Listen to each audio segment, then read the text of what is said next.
Ooh. Dude, something just moved my glasses on my head.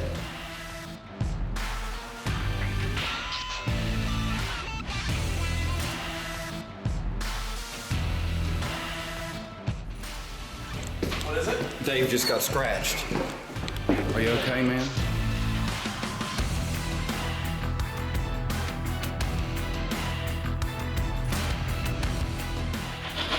Oh my god. You heard that, didn't you?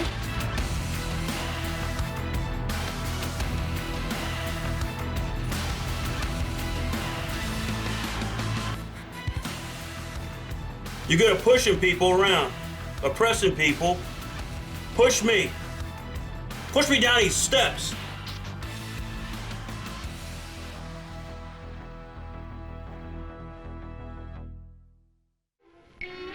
There's one magical, haunted evening each year when all the scary creatures come out to prowl through every neighborhood. But I think it has something to do with the day. It's Halloween. It's when they say that the spiritual veil between the living world and the spirit world is the thinnest. Ah, okay, wait. I just heard a whisper say Andrew in my left ear. I saw a woman. I wasn't in here. Where were you? I was Dude, right there walking towards me. As soon as I saw her, she stopped and I turned and she's gone. Well, I gotta go. I just saw a woman. Wait. Hello and welcome everyone to the podcast. Tonight we are going to be talking about the connection and the ancient origins of Halloween and how it's connected to ghosts and the paranormal.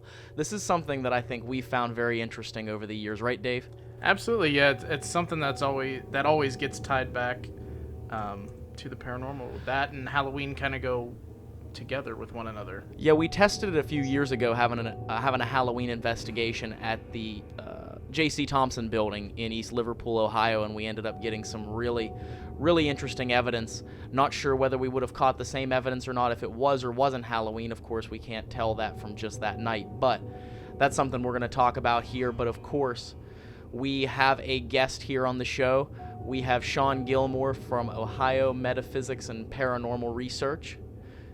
Is that correct, Shawn? Sorry about that if I butchered that. OMPR? Oh, man, you did good. That was good. All right. Awesome. Well, welcome to the podcast, sir. Oh, thank you for having me, guys. So, can you introduce yourself and tell everyone a little bit about your background with the paranormal? Oh, wow. Sure. Man, I've been into the paranormal since I was a little kid. You know, I got into the paranormal because of activity that I had in my home. I think like a lot of investigators. I actually was previously on Ectovision Paranormal. We just in the past year split ways, and so Amber is another colleague from Ectovision, and we are co-founders of OMPR. And we also brought Chris along with us to our team, and another fellow investigator from EVP. So it's an awesome team, and we all have quite a bit of experience between all of us. And we also brought on some new investigators who bring in even more experience and kind of different outlook on things too. So yeah. Well, that's awesome. Congratulations on the new group there. Yes, absolutely, and we wish you, of course, all the luck here in the future. We'd love to do this more and talk with you more and even work with you, even if we can figure out a time when we can meet up and do that. But we'll work that out, work those details out another time. We're here to talk specifically about something that a lot of people find maybe a little bit mystifying, maybe a little bit strange, maybe a little bit coincidental. People have always had the impression and the idea that Halloween was a time when spirit energy was heightened or that paranormal activity increased in and around where hauntings would normally take place. Now, what do you think of that idea? Have you had any experience with that yourself over the years? You know, to be 100% honest with you, I've experimented in a lot of different ways, including making sure to investigate during new moons and full moons, and I've investigated during Halloween, sometimes just as close as I can get to Halloween as I can. Honestly, I kind of think that Halloween gets us in the mindset of, you know, something paranormal or scary. It's kind of like watching a scary movie, right? So you're watching a movie and you get a little bit spooked, and you're kind of like opening yourself up, if you will. So when you have yourself in that right mindset, you set up that mood, right? I think that it's more, you're making yourself more open for that. But it's really kind of neat that you brought me on for this topic, because actually on October 30th, I am going with some friends to Madison Seminary. And I've been there a number of times, and so it'll be cool to see if the activity is different. So I'm excited to do that test. Yeah, that's very, very odd of that coincidence, because we didn't even pick a topic here until about 25 minutes ago, so we didn't Right. we did not know that to begin with. That's very odd. It is, and Madison Seminary is a location where already there's activity. Of course, we all know that. Like you said, you've been there before. We have an episode where we investigate Madison Seminary and capture a lot of activity when we're there. You've heard how when you do renovations, it spikes activity. Like it's this is the first time I've actually seen it firsthand. Holy I said yeah. It's our yellow guys. No, it's the chair started vibrating. What's the matter? What the f*** did you scratch my arm? Jesus Christ. Are you okay? Dave? It's a very haunted location with a lot of history, so that'll be really cool to find out. Keep us posted on that and let us know if anything paranormal, if the paranormal activity escalates or you feel that it does. Definitely, you know what? I will. And Ectovision, we did a documentary on Madison Seminary before, when the previous owner had the building. And the group I'm going with, we're not going to be doing any sort of a production. So it's actually kind of neat going from a team where it's all production based to a team that isn't any production. So it brings a whole new focus to the investigation. So I'm really excited, man, to see what we can do, because when we investigated as Ectovision for our documentary, we got some awesome stuff. We were even getting stuff while we were setting up and breaking down all of our equipment. I've gone back and I've investigated with the Mad Crew and had a good time with them and had some great experiences there. So it's going to be really cool to see, really, does this threshold really hold any relevance? Because we will be there. I mean, we're going to be there on the 30th, right? So at 12 o'clock in the morning, it'll be Halloween day. So it'll be, I think that's a good time to kind of do this test. And actually, my friend John Ward from OPS, Ohio Paranormal Syndicate, he's the one that invited me to go with his team. So it's going to be a blast, man. I mean, no matter what happens, Madison Seminary doesn't disappoint. So it's going to be a good time either way. But I really think that when going into this kind of folklore and these kind of stories, I mean, the history goes back so far. That's where pumpkins came from. That's where wearing costumes came from. People believe that they were keeping the evil spirits away by setting up these actually, they weren't even pumpkins back then. They would use other types of melons and fruits and ideas of trying to keep away evil spirits. And I don't know. I think that if you believe something hard enough, you could be opening yourself to anything, really. So with this, we're going in with the full intentions of this exact experiment in mind. So it'll be cool.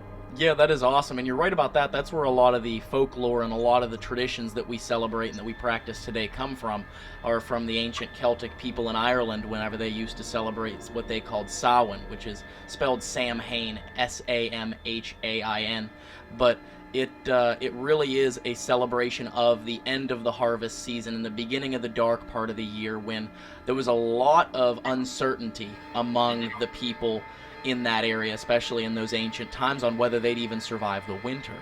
And so they were really wanting to call upon their ancestors through divination practices to try and find out, is this going to be the end of my family? Is this going to be the end of this civilization? Because they really had no idea, and I think that is where a lot of that folklore comes from. But they believe so strongly this is the best time of year to communicate with our ancestors and spirits, and it's so easy to communicate, in fact, that you have to take special precautions to ward off these evil spirits. So that's a really good point to make there, Shawn. I like that. And yeah, you're right. I think if there is any credibility to that folklore, I think it comes from our own heads. I think it comes from our own energy. As we all know, the energy we bring into an investigation can really impact what happens on that night, so on that investigation. So, yeah, I think you're right about that.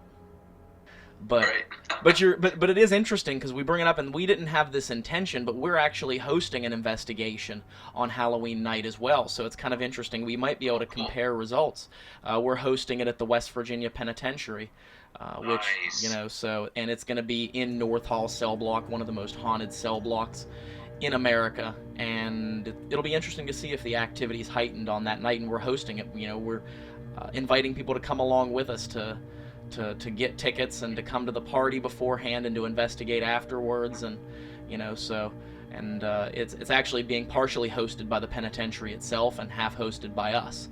So nice. It'll be a fun event. So just for anybody that's listening, if you want to come and investigate the penitentiary on Halloween night and see if this folklore is actually true, look up on the West Virginia Penitentiary site Cell Block Terror Halloween Bash. You can actually have an option to purchase a ticket and investigate with us on that night after the party is over until 4 in.the morning. So, and we'll all discover together if the activity is a little bit heightened there. So, but what in your past experiences, Shawn, do you think that from all of your experiences, do you think these occurrences could be dependent on time of year, night, and phase of the moon, like you had said?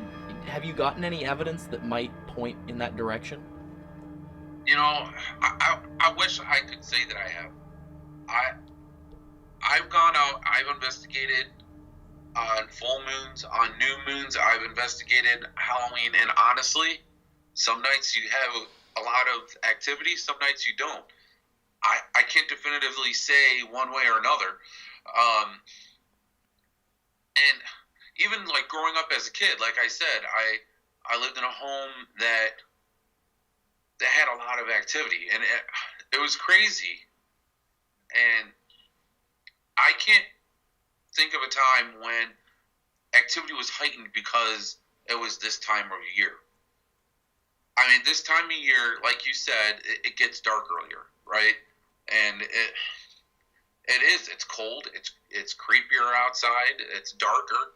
Even when you go outside at 12 o'clock compared to now, and compare 12 o'clock to the summertime, it's a lot darker now than it is. And then in a couple months there will be snow out, so it's a lot lighter out because the snow brightens out. So this time of year, you have the leaves. The leaves are changing, and honestly, it looks like the trees are dying, right? So, and I'm sure that back then they probably thought that the trees died and then came back to life during the spring. So, I mean, I can't definitively say one way or another. Halloween is an awesome time. It's a great time to watch some scary movies, get yourself in the mood, and scare yourself, man. That's really what I think it is. Yeah, that's true. And maybe that idea of having that heightened apprehension from the strange movies, the horror films, the the just the overall sense of death, like you said, the trees dying, Right. maybe that might play into why people seem to have more paranormal experiences around this time, or perceive that they have more paranormal experiences. Who knows? Because when it comes down to it, whether unless you're capturing it on evidence, like like we do, like Paranormal Quest does, like OMPR does, unless you capture evidence, these experiences are all entirely perception, and what you experience. So maybe it is something that's all in our heads, and maybe it is entirely folklore, but it's interesting to think about, and it'd be interesting to test, I think. So Oh man, you know what, it is interesting, and that's why we're testing it out, and that's why people are going to go to your event, because it's an awesome location to do the event at, and it's just a great idea. So, I mean, you have people now, right? They're going to haunted houses. They have people jumping out and scaring them. And I just really think that people want to be scared now. I don't know if you guys do private home investigations or not, but the number of cases always goes up around now. Everybody's house is haunted during Halloween. Yeah, it seems that way.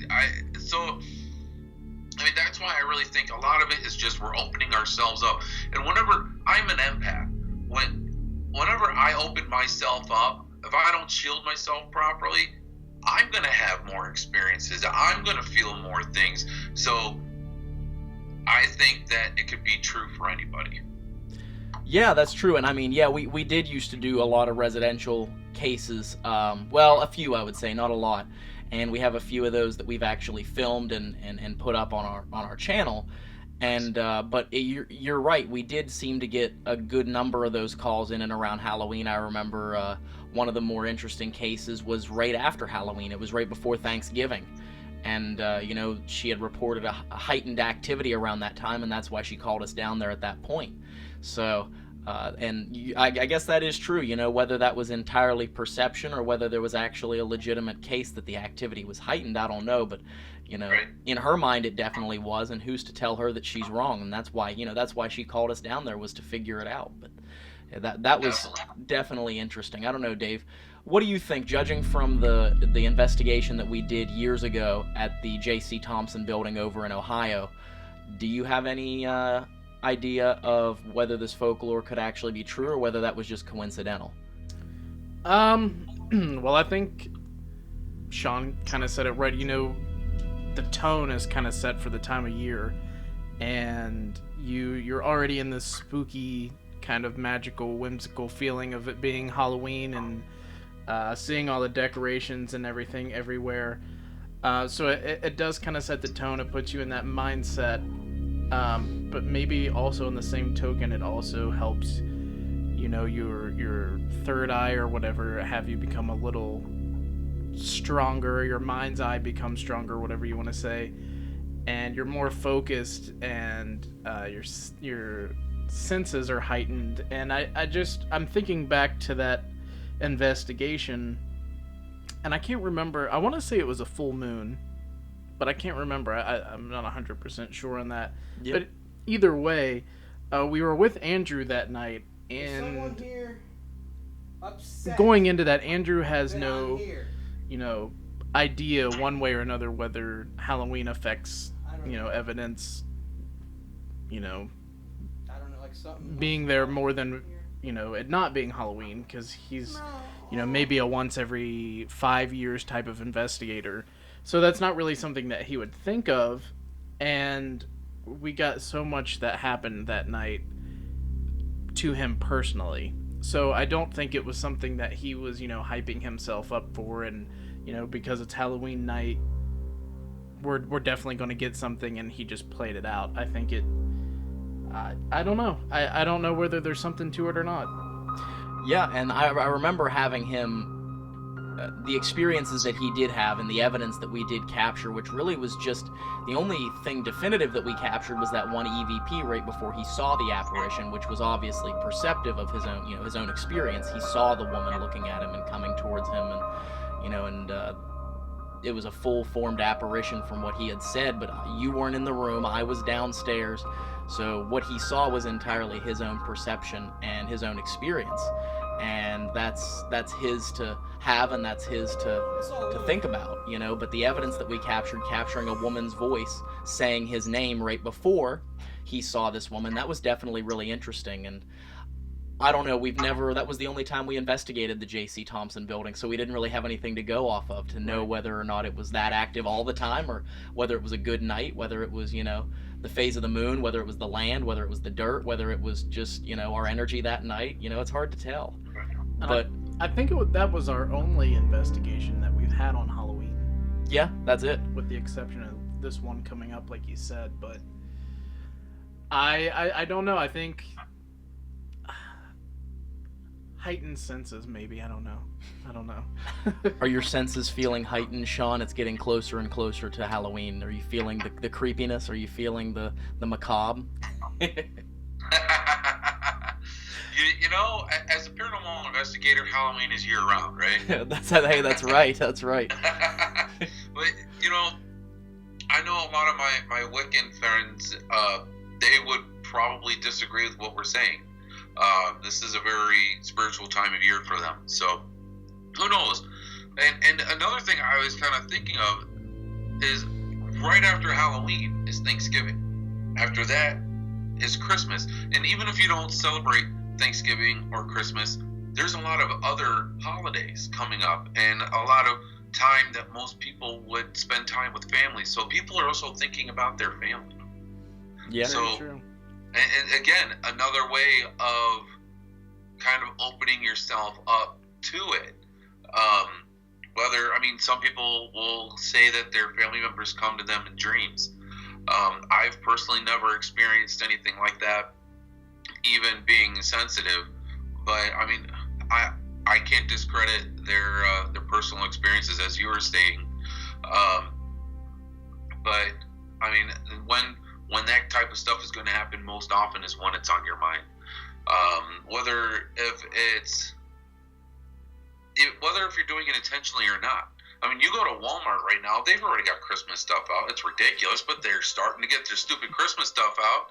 So it's starting to come up. And now you do Black Friday on the day after Thanksgiving. So there are people out there saving their money right now for Black Friday, right? So there's so many different levels of this and so many different ways to open yourself up spiritually without doing it intentionally.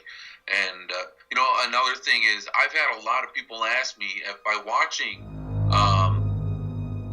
TV shows or YouTube channels like ours, or like Ectovisions has and like you guys have, they would ask if that would make it so that their home could be haunted, or if that's inviting ghosts into their home. And I would give them, honestly, the same explanation I'm giving you guys right now about this. So it's just about, you're watching it, and you may feel more open to it because you might be getting a little bit creeped out. So, I mean, I don't know if you can really give a definitive answer on any of this. I don't know if we can give a definitive answer on anything paranormal. So, I mean, it's great to go out and to learn and have these experiences. And with channels like you guys, where you make these documentaries, and like how Ectovision used to make these documentaries and share this, so that people know, the people that live with it, they know they're not alone and they're not crazy, because it sure as heck makes you feel like you're going crazy. I promise you that. That's for sure. Yeah, absolutely. This is, having lived in, Dave's lived in many haunted houses. I've had experiences of things following me home, and now having the experience of living in this haunted house that we are roommates in here. Nice. It definitely does open your eyes up, and it makes you feel like you're crazy when things happen. The other night, and it seems like the activity's escalating the closer it, as weird as it sounds, it seems like more recently the activity started to escalate. We hear more strange things. Just a few weeks ago, myself and of course, Jason McKinney, the other guys out of the 4 guys we have with Paranormal Quest, he and I were having a conversation, a chat in the living room, and all of a sudden we heard a bang from the kitchen. We walk in, and the lid off of our trash can, which fits snugly on the can itself, had flipped off and landed on the ground, just as if something had literally flipped it off and onto the floor. which was weird, as if it was trying to get our attention. And, stuff like that really makes you, it doesn't make you believe in ghosts per se, but it certainly doesn't make you not believe in ghosts. That's for sure. Well, my house is 100 years old, and there are a couple spirits here. Before my family and I moved in, we did a small investigation of my home, and we did capture an EVP of a woman's voice upstairs. And honestly, I noticed an increase of activity in my home either before or after an investigation. Actually, I just recently went back to the Monroe house, and literally 2 days after I went to the Monroe house, I was watching TV and my front door swung open. It was closed all the way. I was the only one awake. Everyone just went to bed, and before my wife goes to bed, she checks all the doors. And man, this door swung, and it wasn't just like a small creak. Man, it swung open violently. And my response was literally, I sat up like this. I was like, oh, hell, I don't know how strong language I can use on your show. So I was like, oh, hell effing no. You get the F out right now. And I got up, I slammed my door shut, and I saved my house. Hey, sometimes that's all you can do, Yeah. Yeah. That's true.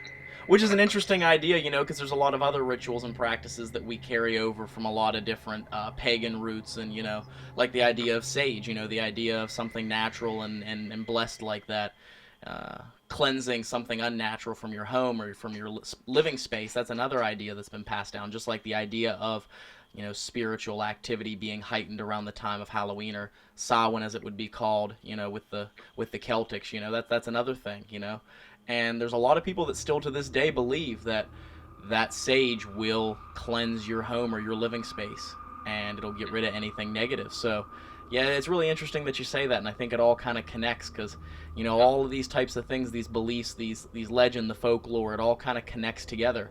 And I wanted to go back to something that you had said just a little bit ago, Shawn, because I thought it was kind of interesting. You talked about Thanksgiving being right after Halloween, and I think that's kind of ironic, or maybe even not ironic, maybe it's deliberate, that Halloween was originally intended as a holiday to celebrate the dead family members, to bring back the ancestors who had passed on, and then directly, not even a month after that, you have a holiday that is placed now for us to celebrate those that are here with us and living, and those that we're thankful for, so it's kind of interesting how that all ties together. It could be deliberate, it could be very deliberate, but, it's kind of interesting. I don't know. Wow. I never once thought of it like that. That could be very deliberate. But they're both in the fall for a reason. Thanksgiving is a celebration of harvest. And like you said, Halloween is also with the change of seasons and the shorter days. Sign of colder months, right? So, yeah. It's kind of interesting. I don't know. Something to think about. I could have just pulled that all right out of my ass right now, and you could be thinking about the inside of my own head there for a little while, but... You know what, though? Conversations like this, that's what they're great for. That's why it's great to talk about this, because you might think of something that you didn't think of before and give you a new perspective and a new way to look at something. So that's great either way. Whether if you thought of it just now or you thought of it a year ago, it's a great thought.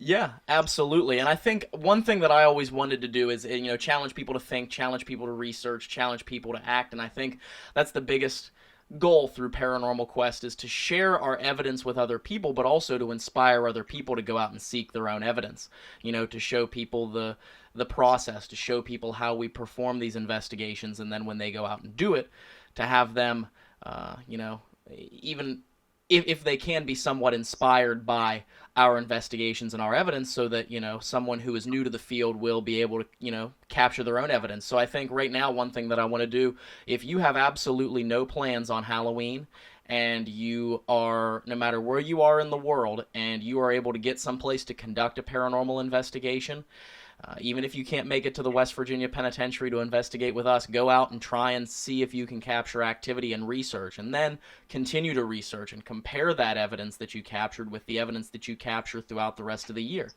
And, and that's the only way we're going to be able to understand what's going on. The only way we're going to be able to understand the paranormal better than we do already is to, go out and do that research. And the more we can inspire others to research, the more we're going to be able to accomplish. So that was my little PSA there for the podcast. So, nice. But I think it's true. One time, there is one thing that I think that does heighten paranormal activity, and that's the weather. Oh, yeah. Yeah. Yeah, I have to agree with that. How many times I've done a lot of investigations when it's raining or storming out, and the activity seems to be a lot greater. If that event happened, if that possession happened, what name do you go by?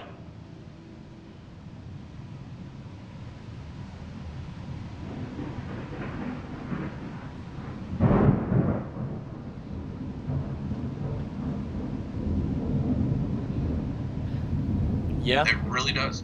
Yeah, oh, absolutely. I can definitely agree with that. When we were at Revenant Acres in Indiana, we had to basically weather one of the most intense tornado-like thunderstorms that, and we were in tents camping out, Wow. And we had to try and weather that, and, and in that small farmhouse, we had nowhere else to go.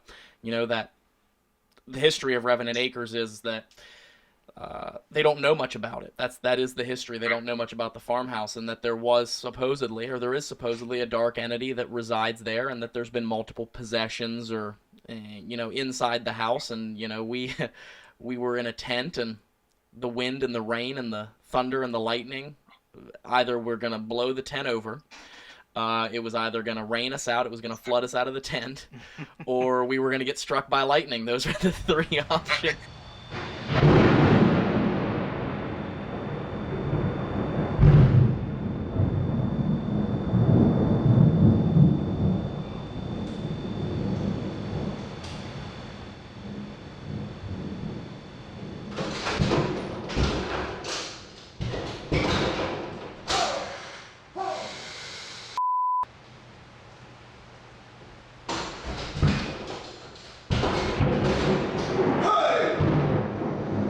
All went into the house, and I'll tell you, it was creepy in that house when that storm was going on. I think you're right. I think that really did heighten a lot of the activity, which prior to the storm hitting was a pretty quiet evening.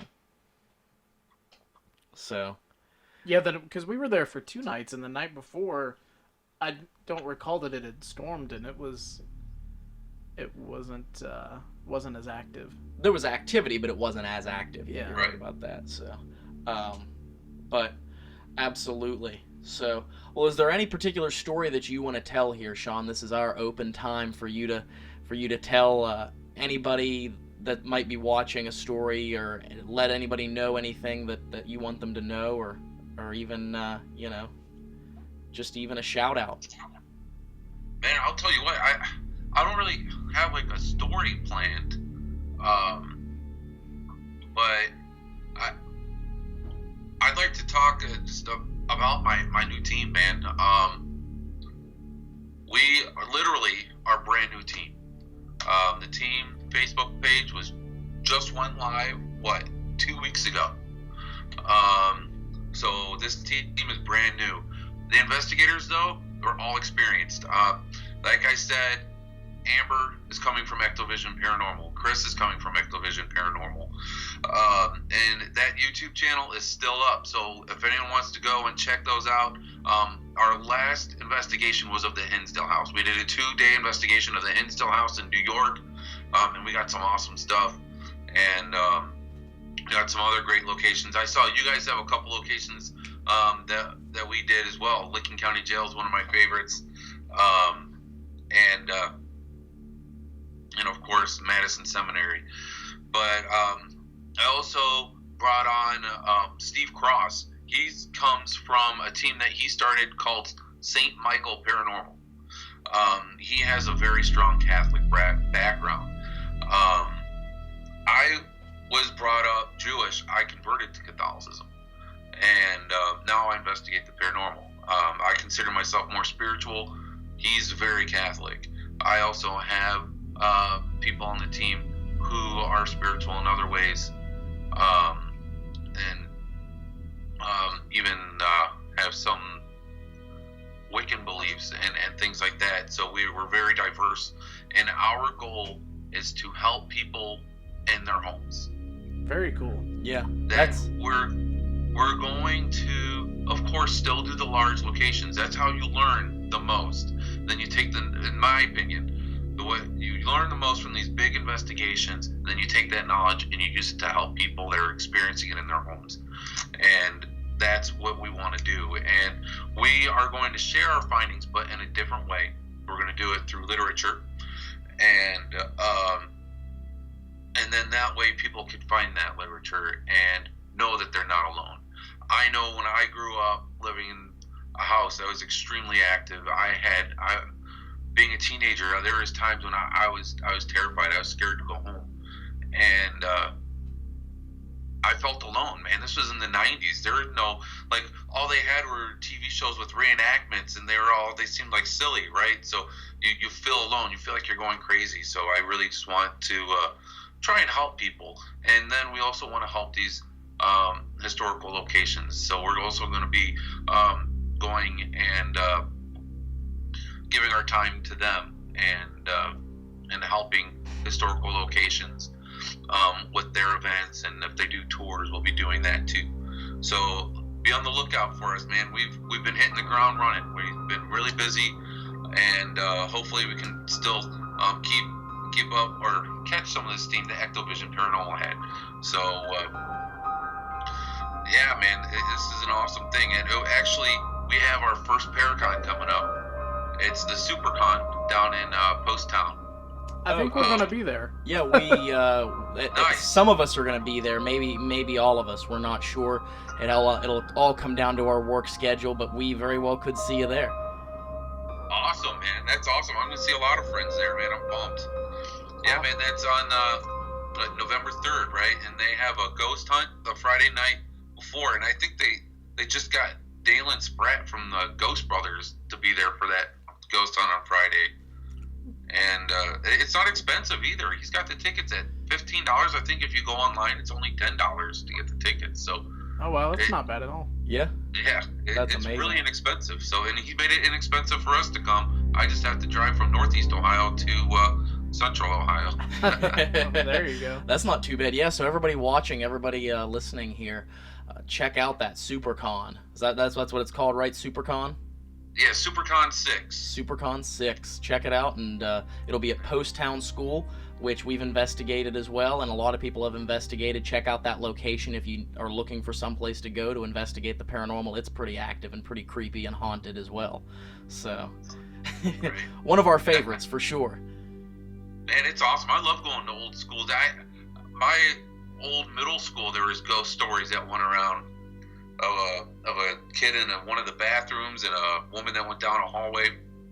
I don't know. I went to a school to a smaller school, and so to go to a school that is actually open for paranormal investigations, dude, that's awesome. Yeah, it kind of made you feel like being a kid again, but in the same aspect, you're still not sure what you're gonna find being in there at night. So it was a weird contrast there.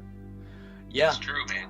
And the history with the land that Post Town sits on too is just very, very, very unique. You know, with the history of the baby farm and the history of the train wrecks, and you know, it's an amazing place as well. So yeah, if you want the chance to actually investigate or get to see the location of Post Town School, SuperCon 6 coming up. Check that out. Google it. Find it online. Get your tickets. It's affordable. It's cheap, and you'll get to meet the one and only Shawn Gilmore down there from the Ohio Metaphysical and Paranormal Research. Right. Yeah. Yeah. And also check out Ectovision Paranormal on YouTube. Yeah, for sure. Ectovision's one word. Check it out, man. I'm telling you, you will not be disappointed. These documentaries that Eric McGill did for us are awesome. Not to put you guys down or anything, but I might be a little bit modest. No, I'm kidding. I tell you what, Eric's got a fine tune for those visual effects and those graphics and everything. He does. Man. He's really talented with that. He does, man. He's good at what he does, and he loves what he says. He doesn't like doing it, but he does it too much not to like it. So yeah, that's the truth. That's what we all say. I myself have sat in front of the computer when I'm gonna edit something, whether it be a film, whether it be an episode of Paranormal Quest, and I say, man, I just don't want to do this. I hate it. I don't want to sit here. I want to do something else. But then you get glued to it. You love it. You kind of have a love-hate relationship with something that's your passion, and right. And that just confirms that Eric, he might have a passion for it, because it's that love-hate relationship. Yeah, he does, and you know what? He's doing some sort of work for Resident Undead now, so that's where he's gone from Ectovision. Actually, Eric and I are meeting up tomorrow, so it's awesome. You hear so many teams that break up and there's drama. Honestly, dude, there's no drama. Eric's one of my best friends, and we're going to be best friends for a long time, and I'm thankful for that. So you just you take it as a learning experience, and you just keep on going on, man. And it's awesome that we're able to do that. So yeah, that's great that you guys didn't have a big falling out or anything and can remain friends and stuff like that. We're definitely going to leave links to everybody's pages in the comments, or in the description below, rather. And we are getting to about the 1.5-minute mark here. So any closing statements from anybody here? Well, first of all, the English language is coming back to bite me again there. First of all, I want to thank Shawn Gilmore, of course, for coming on the show, coming on this podcast, and talking with us. It was a lot of fun. That 40 minutes went by, like it was not even there, So thank you for all the great conversation. Thank you for sharing your experiences and sharing your stories. And anybody watching this podcast, put down in the comments how much you loved Shawn and how much his stories really were entertaining and riveting, and his insight was really important and informative. So make sure you go down in the comments and show some love for Shawn, and of course hit the like button and subscribe to Paranormal Quest, and go over and like all the videos over at Ectovision, and find the Ohio Metaphysics and Paranormal Research, all of that. So we're all about, as much as, some people don't believe it actually exists, we try and spread paranormal unity with Paranormal Quest, we don't always have to agree with the techniques that everyone uses to capture paranormal evidence, but we're all working towards the same goal, so that's the point. So thank you, Shawn. Thank you so much for being on. Thanks for accepting so last second. Wait. No problem at all. If I could just say one more thing. I forgot to mention two people on my team. It's Justine and Robin. They're two women that I met through working the paranormal. They're awesome. They're going to be our historical researchers. And man, I forgot to mention them. I'm sorry, sisters. We call them now the Paranormal Sisters. I'm telling you, man, these ladies are two of the coolest ladies you'll ever meet. I'm just so happy to have them. I had to mention them. So, but thank you guys for having me on the show, man. It was a blast, and it was a great topic. I had a lot of fun. Alrighty, well, thank you, Shawn. Yes, thank you all. Thank you, Shawn. Thank you for watching. And be ready next time. We'll have a new guest, a new topic, and we will be right here on the Paranormal Quest YouTube channel. Thank you all for watching, and have a wonderful Halloween.